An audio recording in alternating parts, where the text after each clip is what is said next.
Hello.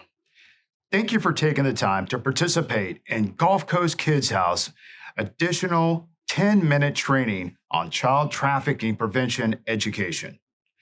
The state of Florida is number 3 for human trafficking reports after California and Texas.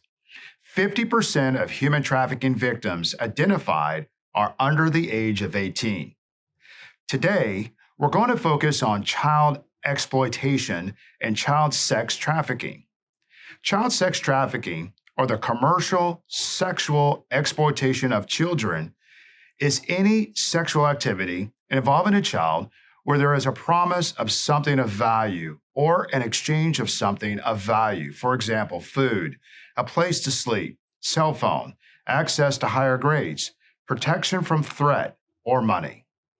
Anyone under the age of 18 years induced into commercial sex is a victim of sex trafficking and child sexual abuse, regardless of whether or not the trafficker used force, fraud, or coercion.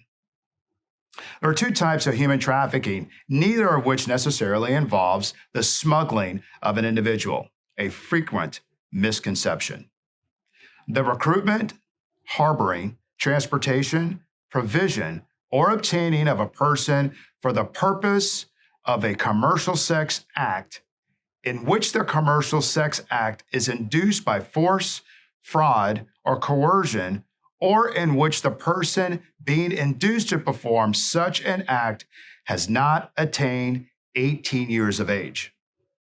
The recruitment, harboring, transportation, provision, or obtaining of a person for labor or services through the use of force, fraud, or coercion for the purposes of subjection to involuntary servitude, peonage, debt bondage, or slavery.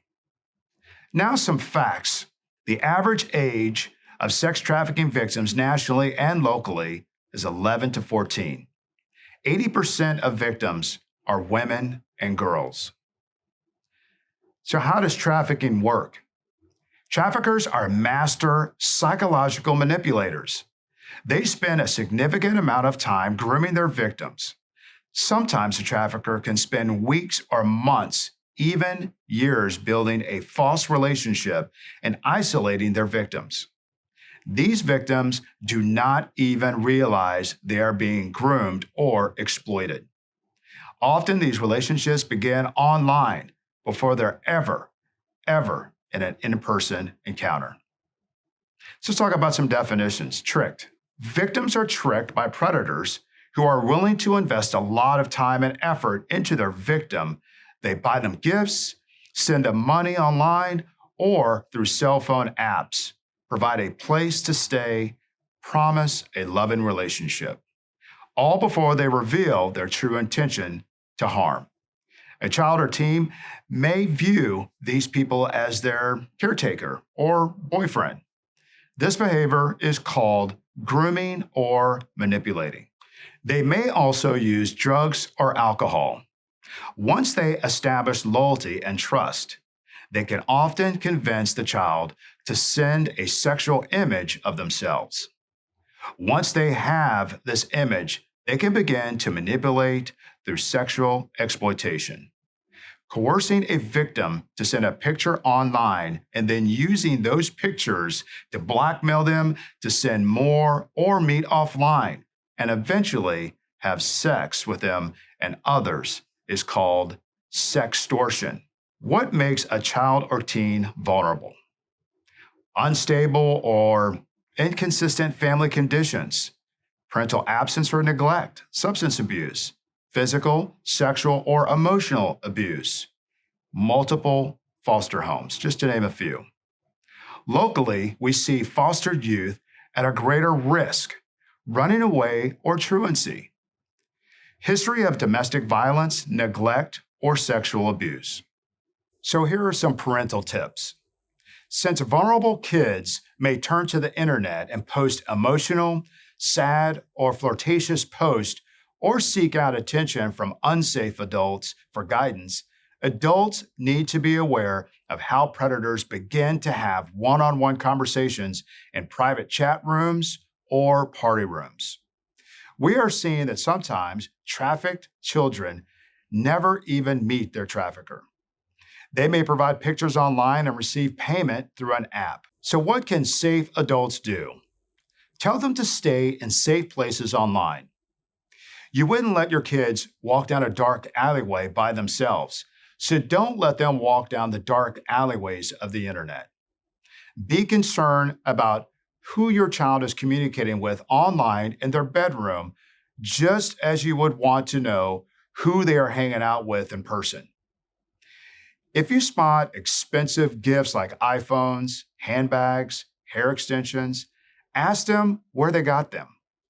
Always question the motives of any adult teenager or adult who has taken a special interest in your child or your teen. Teach kids to recognize what child abuse is. Teach kids to understand the difference between an unhealthy and healthy relationship. Teach kids what predatory behavior looks like. Make sure that they know that you will believe them when they share something with you and that you will get them help. Make sure they understand that they are not to blame and they should not be ashamed for asking for help. They have been tricked, forced, and manipulated. Make sure that they know that you will not think they are stupid and that you will not be disappointed for them making a mistake. So let's talk about some red flags for trafficking. Sudden presence of an older boyfriend or girlfriend. Responding to a job offer online, such as modeling or acting. Being secretive. Tattoos. Change of behavior. Isolation from family and friends. Skipping school. More expensive items that they cannot explain where they got them from. Sexual risk-taking. 2 cell phones. Signs of physical abuse. So in closing, the best way to avoid becoming a victim of sex trafficking is to know how traffickers work, to know how children and teens are manipulated, and to be alert to red flags.